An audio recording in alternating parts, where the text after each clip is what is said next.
नमस्कार किसान भाइयों, स्वागत है आपका सभी वीडियो में। तो आज बात करेंगे यूरिया खाद के बारे में। नए नियम बदले गए हैं। 1 जून से नए नियम लागू होने वाले हैं भारत सरकार की तरफ से। उससे रिलेटेड ये वीडियो है दोस्तों, तो वीडियो को अंत तक जरूर देखिएगा। और चैनल पे नए हैं तो चैनल को सब्सक्राइब कर लीजिएगा और फेसबुक पेज को फॉलो करना दोस्तों बिल्कुल भी मत भूलिएगा। तो चलिए वीडियो शुरू करते हैं अब यहाँ से। तो अब यहाँ पे किसानों के लिए एक बड़ी अपडेट लेके आए हैं। खेत के जेब दोनों को बचाने वाली है दोस्तों, क्यों 1 जून से सरकार ने यूरिया को लेके एक ऐसा नियम लागू कर दिया है जिसकी वजह से देश के लाखों किसानों को खाद मिलना बंद हो सकता है।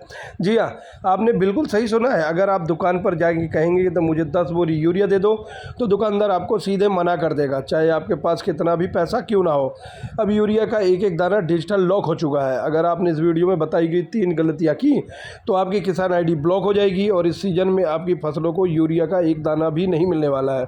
आज की इस वीडियो में इस बार नए नियम का पूरा सच बताने वाले हैं। नई पैकिंग क्यों आई, आपको कितनी बोरी मिली होगी, और सबसे ज़रूरी बात, दुकान में जाने से पहले मोबाइल में आपको क्या चेक करके जाना है, सब कुछ आपको दिखने वाले हैं। वीडियो को स्किप मत कीजिएगा, क्योंकि एक छोटी सी चूक और पूरी फसल आपकी बर्बाद हो सकती है। अगर आप चैनल पे नए हैं तो चैनल पे सब्सक्राइब कर लीजिए, फेसबुक पेज को फॉलो करना बिल्कुल भी मत भूलिएगा दोस्तों। जिसके बिना बात करने वाले मतलब नियम की बात करते हैं, वो किसान ID, फार्मर ID की बात करो। अब तक क्या होता था कि दुकान पे आप जाते थे, अपना आधार कार्ड देते थे या किसी और का कार्ड लेके जाते थे, अधगोटा लगाते थे और यूरिया ले आते थे। लेकिन 1 जून से सरकार ने इस सिस्टम को पूरी तरह से बदल दिया है।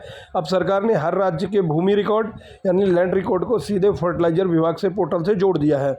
इसका मतलब क्या है कि इसका मतलब है कि अब आपकी एक परमानेंट किसान ID बनेगी। इस ID में ये लिखा होगा कि आप पर कुल कितनी ज़मीन है, वो ज़मीन किस गांव में है और उस ज़मीन में कौन सी फसल उगाते हैं। अगर आप भी किसान ID आपके आधार कार्ड और बैंक खाते से लिंक नहीं है तो ई-पोस मशीन आपका अंगूठा स्वीकार ही नहीं करने वाली है। बचने का उपाय क्या है, आपको तुरंत अपने नज़दीकी जन सेवा केंद्र यानी CSC केंद्र या कृषि विभाग के कार्यालय में जाकर अपनी PM किसान ID और भूमि दस्तावेज को अपडेट करवा लेना है। अगर आपकी राय या बटाई पर खेती करते हैं तो आपके नियम और भी कड़ा है, जिसे मैं आगे बताने वाला हूं दोस्तों। अब आते हैं सबसे पेचीदा और सबसे ज़रूरी हिस्से पर, खाद का कोटा।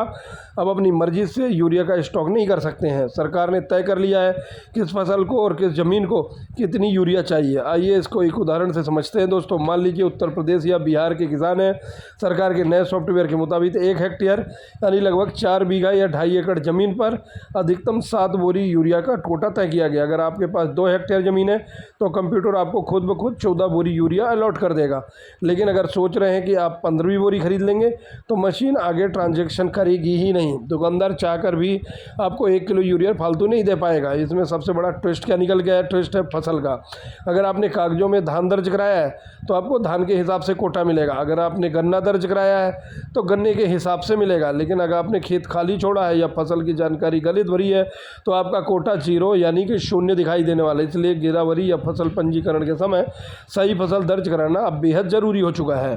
भाइयों, जब आप इस बार दुकान पे जाएंगे तो आपको यूरिया का वजन बदला हुआ मिलेगा। पहले जो बोरी 50 किलो की आती थी वो 45 किलो की हुई और अब सरकार यूरिया के आउटपुट में 40 किलो की पैकिंग लेके आई है। सरकार ने ऐसा क्यों किया, इसके पीछे 2 वजह हैं। पहला, मिट्टी की बर्बादी रोकना। हमारे किसान भाई खेतों में ज़रूरत से ज़्यादा यूरिया डाल रहे थे, जिससे ज़मीन बंजर हो रही है। वजन कम करने से किसान सीमित मात्रा में इस्तेमाल करेंगे। दूसरा, सल्फर प्रोटीन। यूरिया गोल्ड जो नई 40 किलो की बोरी आ रही है वो साधारण यूरिया नहीं है, वो है यूरिया गोल्ड। इसमें सल्फर की परत चढ़ी होती है। ये यूरिया खेत में धीरे धीरे घुलती है, जिससे पौधों को लंबे समय तक पोषण मिलता है।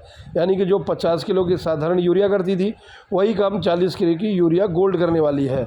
अब बात करते हैं कीमत की। सरकार ने सख्त निर्देश दिए हैं कि पैकिंग बदलने के बाद भी किसानों से ओवर रेटिंग नहीं की जाएगी। 45 किलो की साधारण नीम कोटी यूरिया की बोरी आपको 242 से 268 रुपये की बीच मिलनी चाहिए। अगर कोई दुकानदार आपसे 300 या 350 मांगता है तो आपको तुरंत शिकायत दर्ज करवानी है। दोस्तों, अब बात कर लेते हैं, कई बार किसान साथियों आप खेत में कर रहे होते हैं जिससे आपकी उंगलियों के निशान घिस जाते हैं। ऐसे में मशीन पे आपका अंगूठा मैच नहीं करता है। इसके लिए मशीन में OTP का ऑप्शन दिया गया है, जिसमें अपने हिस्से का खाद ले सकते हैं। अपने आधार से लिंक मोबाइल नंबर पर OTP मंगवा सकते हैं। इसके अलावा आइरिस स्कैन यानी आंखों की स्कैनिंग भी विकल्प है। और अगर आप खुद नहीं जा सकते तो अपनी किसान ID में बेटे या भाई को नॉमिनी जोड़ सकते हैं, वो भी आपका खाद ले सकता है। अगर आपको खाद नहीं मिल रही है है या दुकानदार ज़्यादा पैसा मांग रहा है, तो शिकायत के लिए किसान कॉल सेंटर नंबर पे 1801801555 पे कर सकते हैं शिकायत। वीडियो अगर अच्छी लगी हो तो चैनल को सब्सक्राइब जरूर कर ले दोस्तों। फेसबुक पेज को फॉलो करना बिल्कुल भी ना भूलें, आगे दोस्तों तक बढ़ाते रहें सभी किसानों पे, जिससे हर दिन नई जानकारी आप लोगों तक पहुंचती रहे। तो चलिए दोस्तों, मिलते हैं आप लोगों से अगली वीडियो में।